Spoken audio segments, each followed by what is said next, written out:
The majority of Europeans continue to roll a cannabis joint with tobacco, according to new data from the Global Drug Survey. A mere 8% of survey respondents from the USA report using cannabis this way, in stark contrast to the UK where 77% of users put tobacco in their joints. The UK habit of using both tobacco and cannabis in a joint has its origins in the days when cannabis, typically resin, was costly, and in order to make a cannabis joint last longer, tobacco was added. Despite changes in cost and potency of cannabis over recent decades, this habit has persisted. For many people, their first cannabis joint is also their first exposure to tobacco. More than 2 million people have used cannabis in the last year. And although not representative of the UK adult population, the survey data suggest that over 1,673,000 people are putting tobacco in their joints.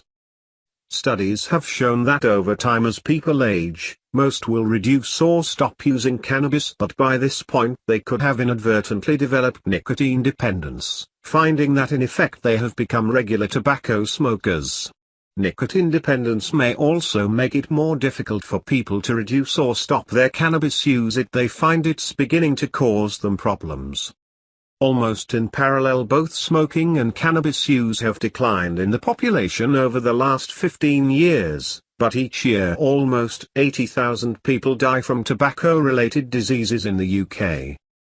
It is important that the link between cannabis and tobacco is disrupted to avoid adding to this death toll, and moral judgments about drugs should not stand in the way of this.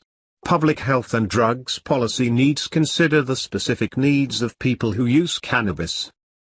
Although no drug is harmless, simplistic messages based on abstaining from cannabis use will not be sufficient to reduce the health-related harms that smoking tobacco-laden cannabis joints expose people to.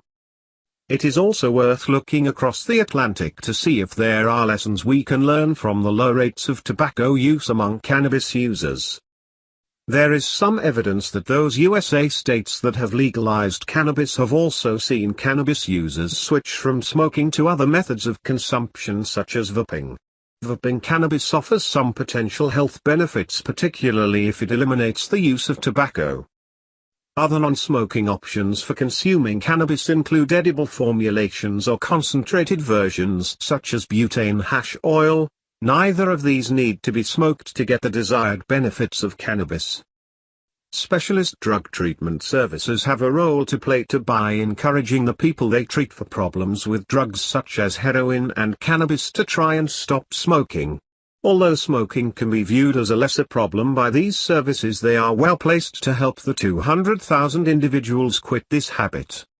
Reducing all forms of drug use is the healthier option, but in the meantime, encouraging people who choose to continue using cannabis not to smoke it is sensible harm reduction advice.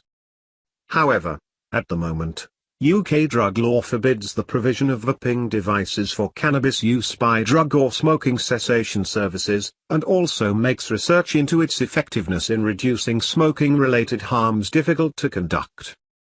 But changing cultural norms such as this isn't easy, and it is unlikely that cannabis will be legalized in the UK in the near future.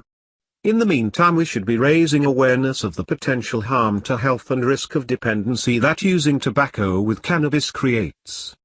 Making cannabis safer benefits not only those who use it but also wider society.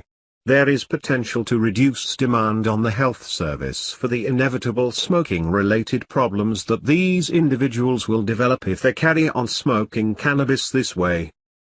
The government has a duty to protect those that use cannabis. Denying or ignoring the health risks this group face helps no one.